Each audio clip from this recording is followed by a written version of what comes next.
it's very simple, I think. Very simple.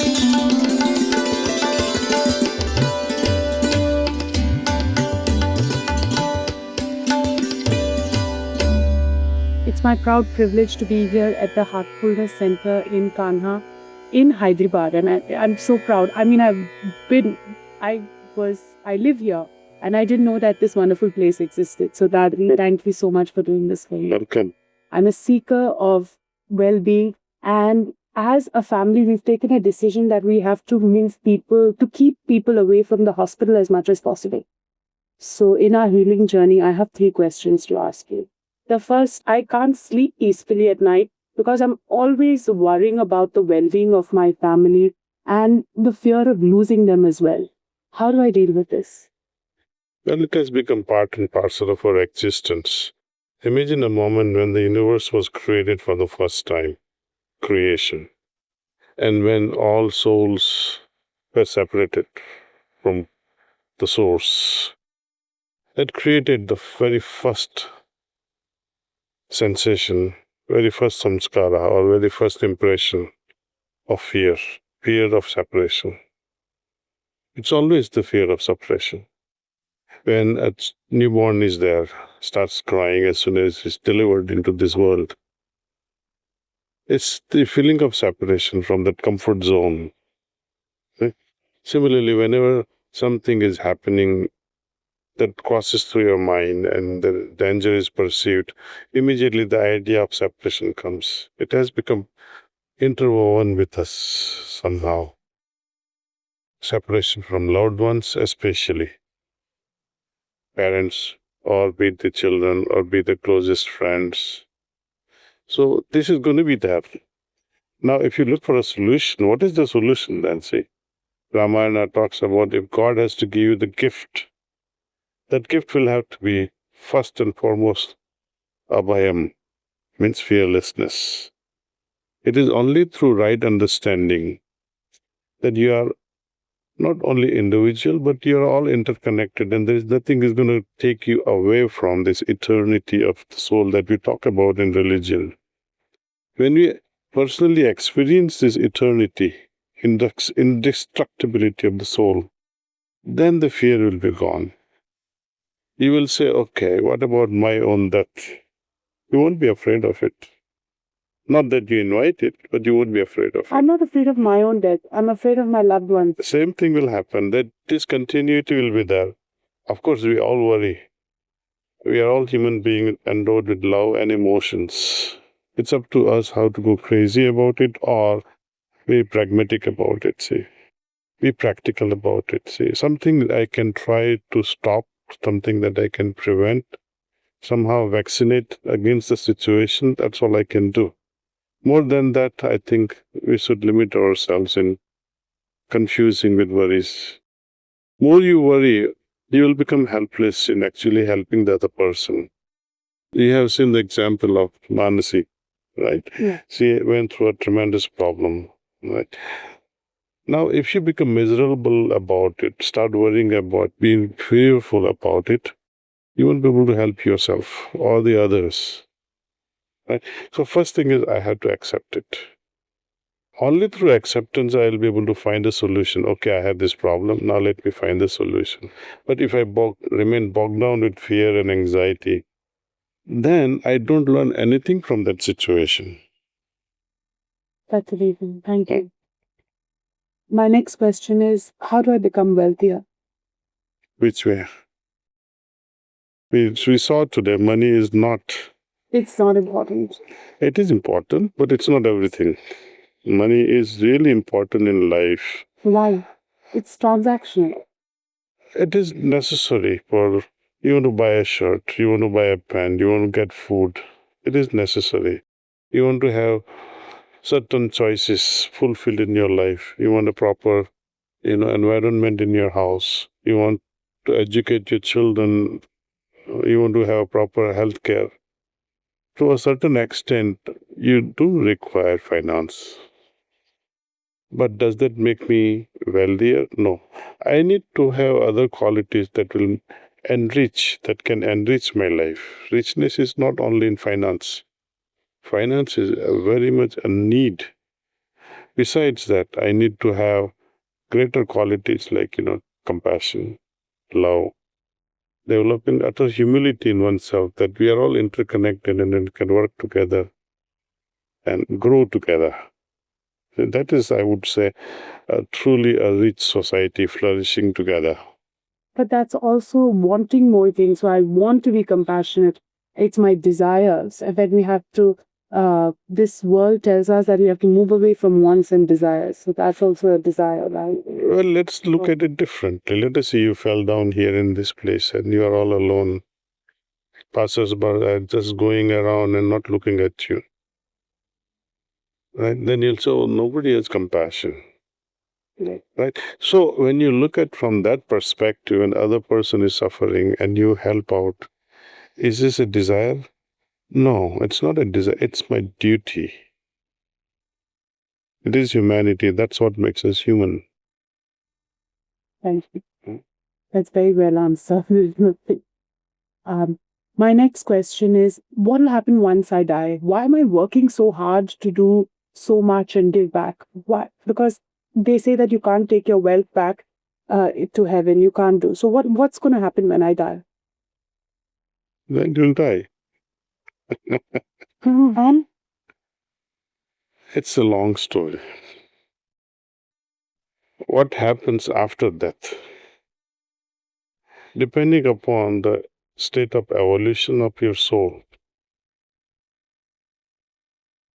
it will gain certain level of vibratory state,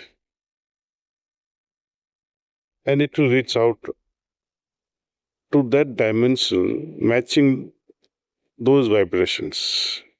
Right? Let me give you a small example.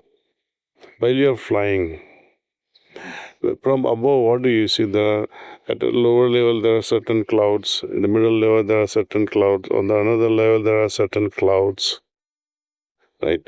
Sometimes you also see some color clouds, dark clouds below and white clouds above, and almost invisible clouds above that, and totally blue sky above it. How do they settle down there? They don't have brains to direct them that the dark clouds will be at 1,000 feet above the sea level. The purest with a lot of humidity will be at certain height. Right? Also, the temperature of the water molecules will make it settle at certain level. So many things come into the picture and determines the height of those clouds. Likewise, the soul, depending on its purity, will reach out to those heights of consciousness. should I be spending this lifetime trying to get a space up there? Well, when life is well led, it will reach wherever it has to. We should not worry too much about it. When we have done our part towards ourselves first, preparing ourselves with utmost purity, that purity will take you wherever it has to take you. I want to add to this question to say that, will my life be fulfilled when a lot of people mourn my death? Once you are gone, you won't be able to even perceive what they are going through. So it doesn't matter. It doesn't matter. But it's a noble idea in the sense that I should live a life in such a way that people will feel inspired. What you said today, that whatever I receive, I should multiply it and give it in return. Yeah. Right? People can also remember you and say, God, good, she's gone. Right? When would they say such a thing? When you do bad things. But when you have really done good things, inspired them, helped them, enriched their lives, they will mourn, they will cry. Right? But then what becomes of you then, say? At that level. You're so dispassionate about it from that level. See? It doesn't affect you. You are only trying to become better there. If you find a right soul who can guide you further, there, you're lucky. So preparing ourselves here to that utmost purity is need of the hours. At every moment we go on moving in such a way that I do not accumulate grossness or weight on my soul. Weight is generally about the guilt. I should have done that. I could have done that. That's the number one weight that puts on our soul down and brings it down, say, guilt aspect. And many other things, that desires. I have yet to fulfill this. I have yet to do this. And that also add weights things, my dreams are not fulfilled. And that's why you come back again and again. This life cycle goes on and on and on. So Thank you. That's very, very, very insightful. I can spend hours and hours and hours talking to you. stay here. Thank you. And I really mean it. Come as often as you can, whenever chance permits, escape into this Yes. and stay here. And meditate. I mean, answers are one thing, Upasana, but experiencing the same thing is a different matter altogether. But people often talk about gods. What is the use? Your grandma teachings, believe in God. Yes, I believe. Grandma, do you believe in God? She would also say yes. Why do you believe in God? My mommy taught me. My father taught me, or she'll say so and so taught me, or my sastras taught me.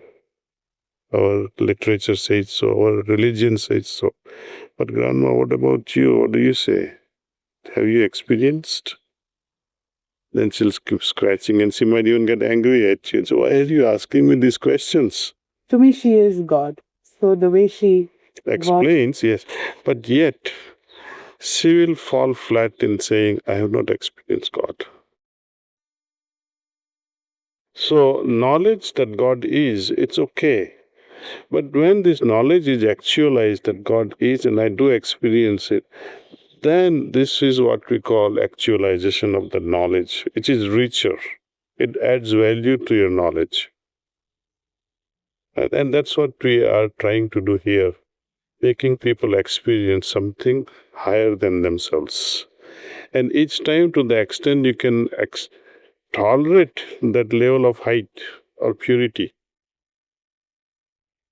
Not many people can tolerate that level of purity. They'll say, no, let me go back to my dungeon, to my old habits.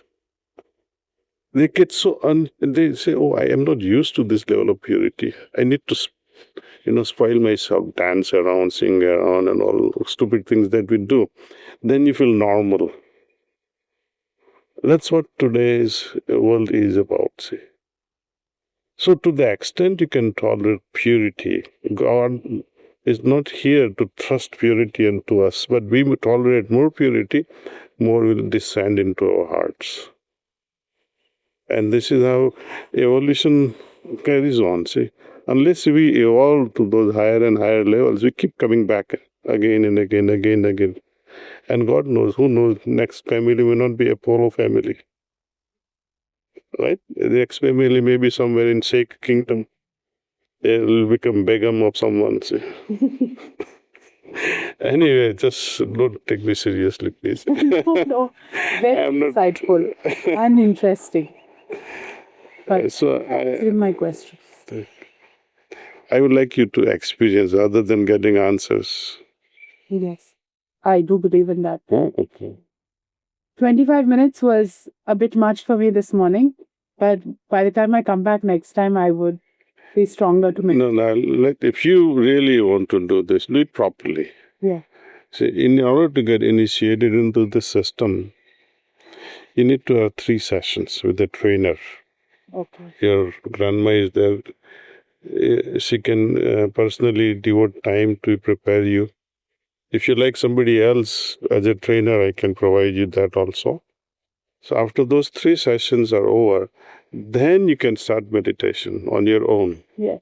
And not only meditation, there are other methods that we have to make use of it every evening, what we call cleaning.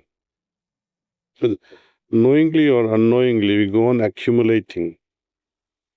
Right? Suppose I have to enter a hospital, right, to see a friend or a relative. The moment I enter, I'm not a sick person, but I'll be affected by the environment, Correct. right? I'll become sad, my heart will become heavier, moment come out.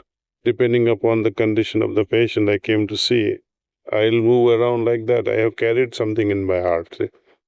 Now it remains as a memory, emotional memory in us. There are so many things we do. Sometimes somebody shouts at you, or you shout at someone, you have an argument with someone, or you fell in love with some music of someone. So many complex things goes around, knowingly or unknowingly. And all these impressions, they remain buried in our heart. And that creates our destiny. Yeah. So if we can remove that, then your heart, your soul will be less burdened. That means the opportunity of going higher and higher is greater with lesser and lesser impressions. So we do this evening cleaning with that purpose in mind. And before we go to sleep just before bedtime, we try to connect with God through this prayer, which she can teach you also. And that's all. There are 3 things. Morning meditation for about 20 minutes, and slowly you can increase. Then evening cleaning process is also about 20 minutes. No need to increase that ever. So 20 minutes. And night time prayer, 5 minutes. So that's a proper start. So, Grandma, you can start. Yeah. Amazing. Thank you. Okay, thank you.